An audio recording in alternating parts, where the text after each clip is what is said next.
Most men never notice the invisible currents that quietly redistribute attention. In crowded rooms, in offices, in cafes, subtle gestures, brief hesitations, and slight shifts of posture dictate influence far more than words ever could.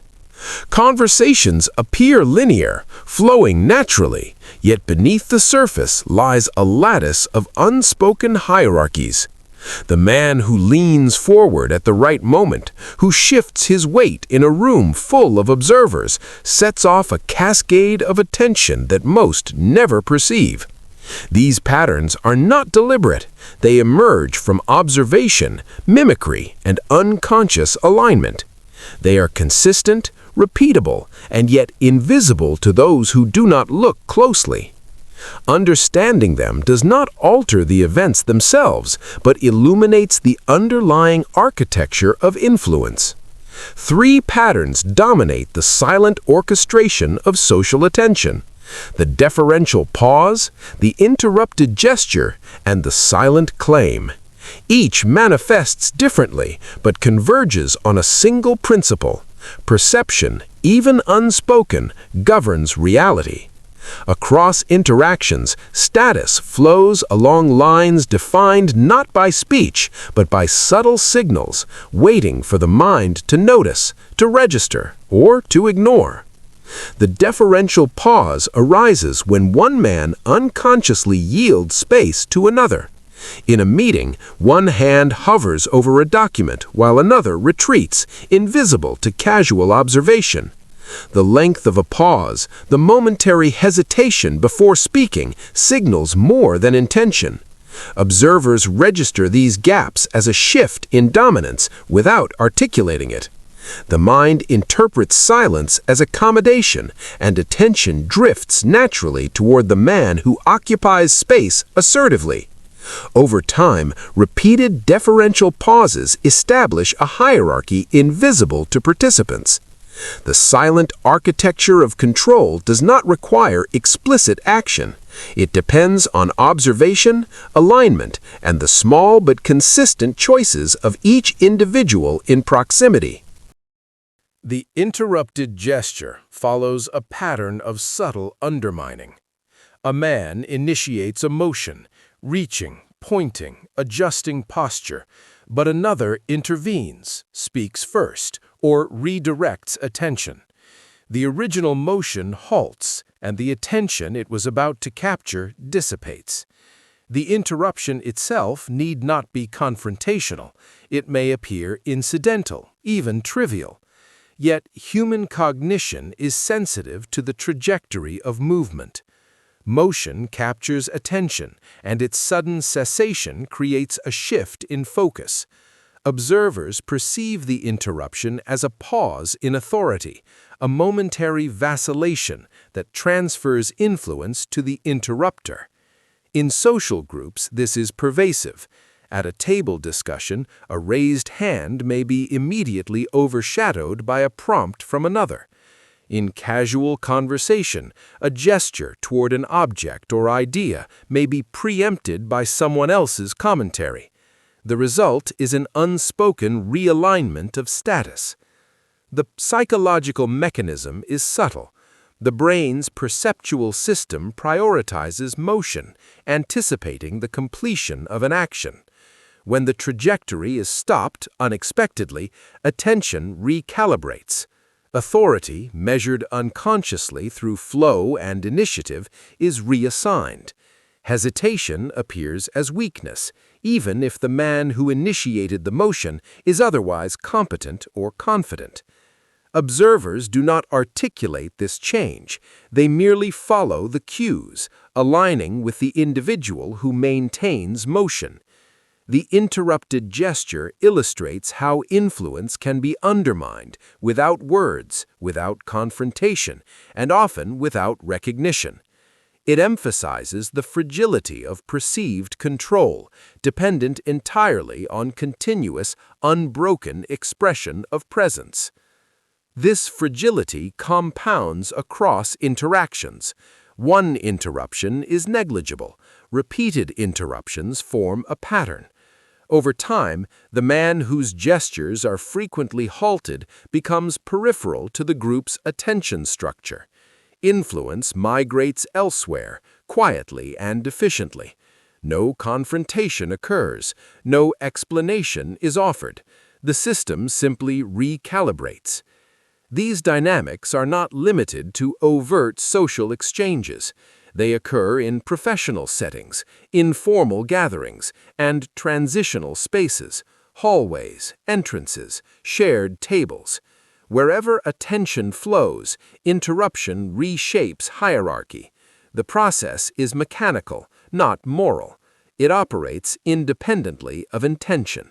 The silent claim is perhaps the most pervasive and the most imperceptible pattern.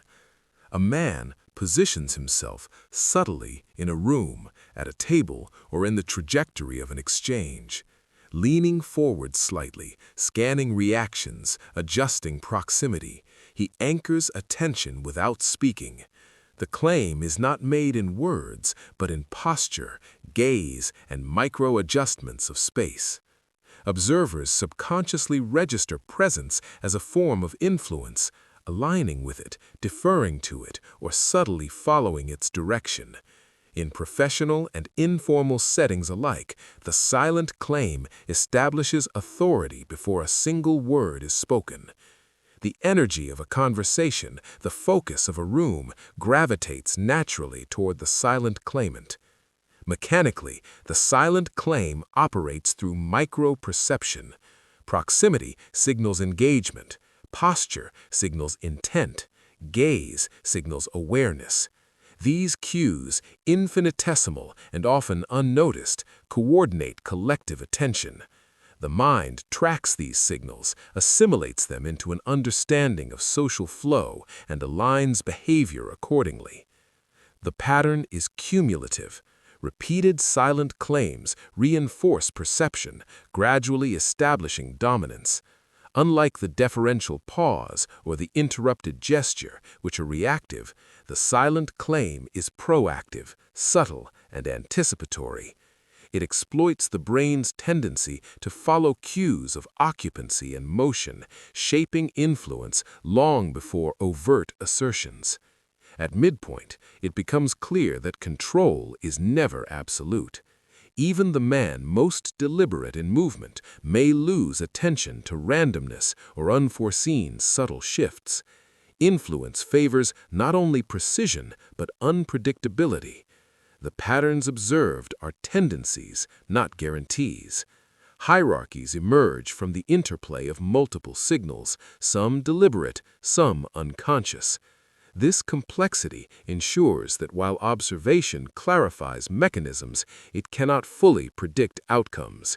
Nevertheless, the awareness of these tendencies allows insight into the invisible forces guiding social alignment. Synthesizing the three patterns reveals a larger structure. Status flows invisibly through attention, micro-movement, and alignment. The deferential pause creates openings, the interrupted gesture reallocates attention, and the silent claim anchors presence. Together, they form a lattice of influence, imperceptible to casual observation, yet consistently shaping outcomes. Interaction becomes a network of tiny cumulative adjustments, each seemingly insignificant but collectively decisive. Observers may never recognize these adjustments consciously, yet they respond to them instinctively. Hierarchies emerge without formal rules, authority consolidates without declaration, and influence flows where attention lingers. The consequences are far-reaching. A man who repeatedly defers attention inadvertently amplifies another's authority. A gesture interrupted subtly undermines the initiator, redistributing focus without confrontation. A silent claim accumulates respect, attention, and dominance, silently establishing a foothold. These dynamics unfold in meetings, in classrooms, at social gatherings, and even in informal encounters. They are consistent across contexts, demonstrating the universality of perceptual influence. Awareness does not guarantee control, but it reveals the hidden architecture shaping interaction. Influence is not inherently aligned with skill, knowledge, or morality. The man who navigates these patterns effectively may not possess superior ability. He simply moves in alignment with unconscious mechanisms of attention. Conversely, those unaware of the patterns may possess insight or intelligence, yet remain subordinate in perception. Most men never perceive these currents, yet they determine attention, authority, and influence. Silence carries weight. Hesitation signals alignment. Subtle presence dictates outcomes. Influence is less about what is said than about what remains unspoken, unseen, and unnoticed. Some collectors of this work prefer a short guided audio exploring these patterns. Link in the description for those who wish to deepen understanding.